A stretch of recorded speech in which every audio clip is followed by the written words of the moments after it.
research group of men could have been saved, as you'll see when Jay Shadler confronts the sole remaining director of the Tuskegee experiment.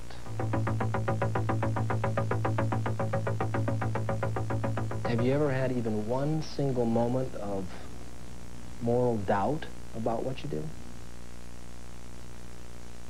Moral doubt? Not really.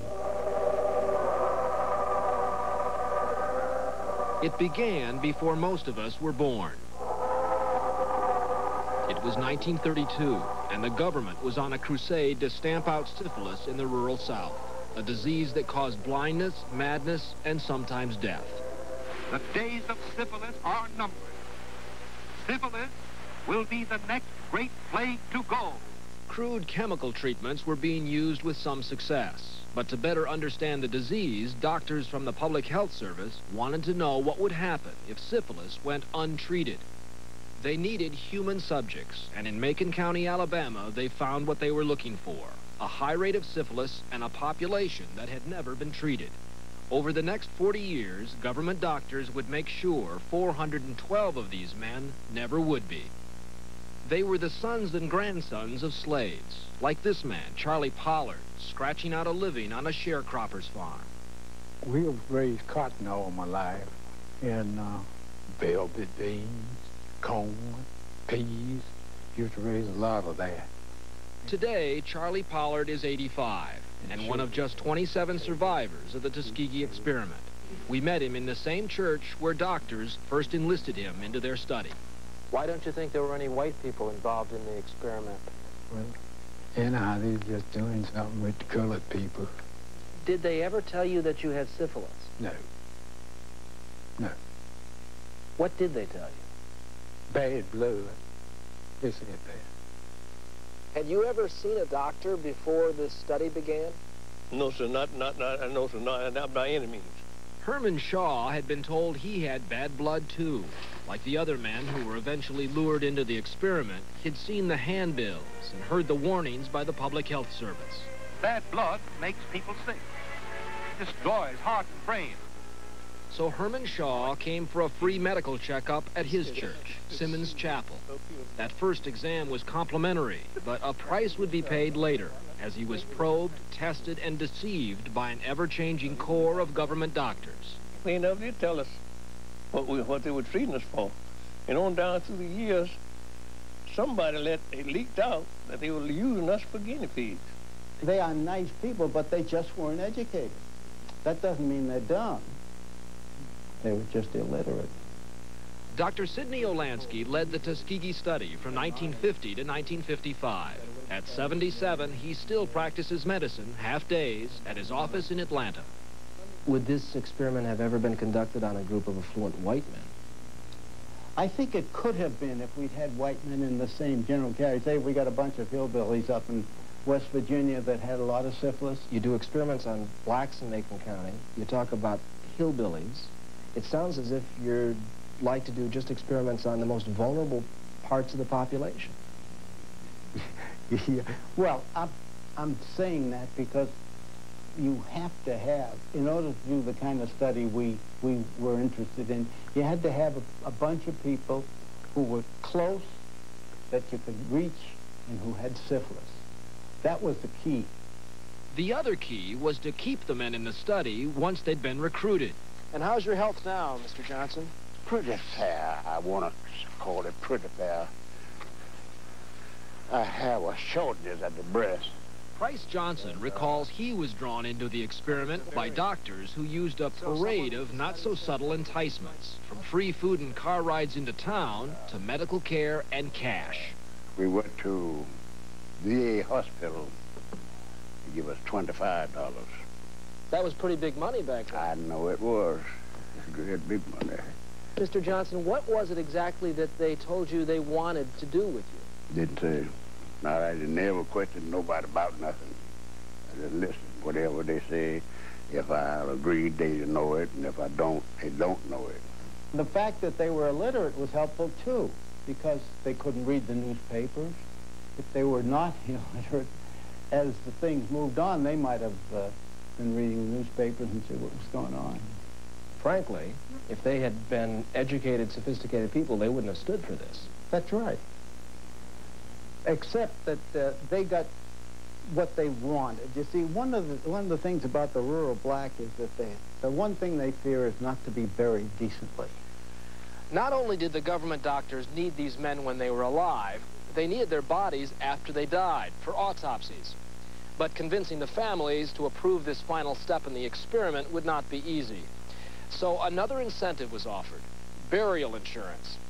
$50 would cover the cost of a simple coffin, maybe a cemetery plot. Might not seem like much, but for men born and raised in poverty, it was more than enough. When did you pick out your burial plot? When did you do that? Oh, long ago, my Price brother. Johnson, like nearly all the other men in the study, took the government up on its grim offer. So this way, if the government was paying for the burial, you wouldn't have to... They said they would.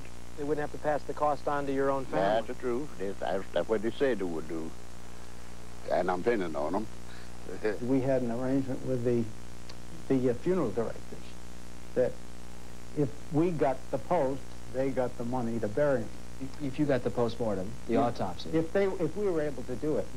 And they took out just some tissue. They were most interested in the heart, the brain, the liver. Do you know what an autopsy is? Well, not exactly. To the government doctors, the men were strictly clinical subjects, conveniently available whenever blood samples needed to be drawn or yearly physicals had to be given. They looked forward to our coming, really. So we did. We looked them over, and we took some blood. And we had a lot of fun while we were doing it. I wound up staying in the bed about a week. After the spinal tap? That's it. For the doctors, giving a spinal tap was a way to gauge the progression of the disease. For the men, it was an excruciating ordeal that they were told would help cure their bad blood. The nurse was in front of me, was a hand on my head. There was one on each side of me. Holding you? Yeah, didn't want me to move. And they give us that spinal shot. Most of the men that we talked to thought that they were actually being treated for their disease when they were getting the spinal taps. No, that's a diagnostic test. Well, I don't know what they were told. They could have been. I mean, sometimes people will say things that they don't really mean or don't really believe in order to accomplish something they want. These men trusted you. Me? They hardly knew me. They trusted the government doctors. Yeah, that may be so. If nothing was done that was wrong here, morally or scientifically, why don't they trust you anymore? Someone got them all heated up. They were easily swayed. They were like a pack of sheep, and they could have been talked into anything, I think. You call them a pack of sheep. Well, like the government doctors used that to their advantage, didn't they? In a way, yes, sure, in a way.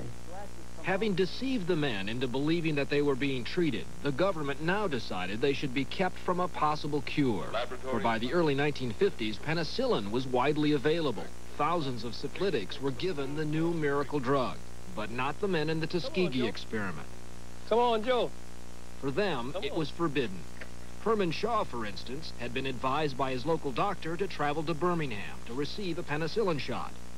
But a government nurse tracked him down, saying, "You don't have any business up here." I said, well, thank you. And so they gave me breakfast, put me on the first bus, and sent me back to Towson. Without any treatment? Done it. I didn't get any, they didn't give me anything with supper and breakfast. That's all they gave me. Once you had penicillin, why wasn't the option given to these men to use it? Because if we had done that, then all the information we had up to that point would have been negated. That's all. You basically substituted your judgment for theirs? My judgment? I didn't start the study. It was part of the job I had when I was put in charge of this lab. But you were director of the studies for some very crucial years For when 5 years. when penicillin was available. So you substituted your judgment, didn't you? Well, don't you always as a physician? It's easy for him as a doctor to say what should happen to these men. But if you were to ask him, if he had syphilis, would he have wanted not to be treated? Tuskegee attorney Fred Gray has sued the government on behalf of the men who survived the experiments and the heirs of those who didn't. When it comes home, it's a different situation than it is when it's someone else. We can always say what's better for someone else. The government doctors would never have conceived of doing this experiment on themselves. I don't know, but I just don't know. How many doctors do you know who would have put up with this? No, not many, of course. You know better than that. It's a trick question. You wonder about a government like that, and you wonder about whether or not this could happen again. Some people think that it has. And on the front page of this black newspaper, it says, AIDS, a plot to destroy blacks. Then it talks about the Tuskegee experiment haunts many African Americans. For the past year, Dr. Stephen Thomas and Sandra Quinn, researchers at the University of Maryland at College Park, have been running AIDS education programs in public housing projects and church basements. In a 5-city survey, they found that the legacy of distrust bred at Tuskegee now clouds the public debate about the origins of AIDS. Roughly a third, 35% of the blacks that you polled, believe that AIDS is a white plot to eliminate the black race. We're talking about genocide. That was the question being asked of me when I went into the community. Is AIDS a plot to eliminate the black race? Though there is no scientific evidence to support that notion, the fears persist. It is the issue of trust. Why should I trust now what you tell me and what the Centers for Disease Control tell me when the Tuskegee experiment took place? And I know that there were people who had syphilis and were not treated. In 1972, following a flurry of news reports, the Tuskegee study was finally stopped. Congressional testimony by Herman Shaw, among others, led to the first regulations on human medical experimentation and a lawsuit. Survivors were awarded $32,000 each, less than $1,000 for every year they were in the study. There's no way for me to explain the pain that we went through with those different doctors, with no care and no respect for a human being. How could they have done that? I don't know, sir. I really don't. The end result of the experiments, what was learned? Syphilis isn't too bad a disease. That was the only thing learned after all of these men were left untreated for all of these years, all of the questions of possible immoral, unethical practices, that's all that was learned? On the basis of when the study stopped, we didn't learn very much, true. We learned that they're nice people back there.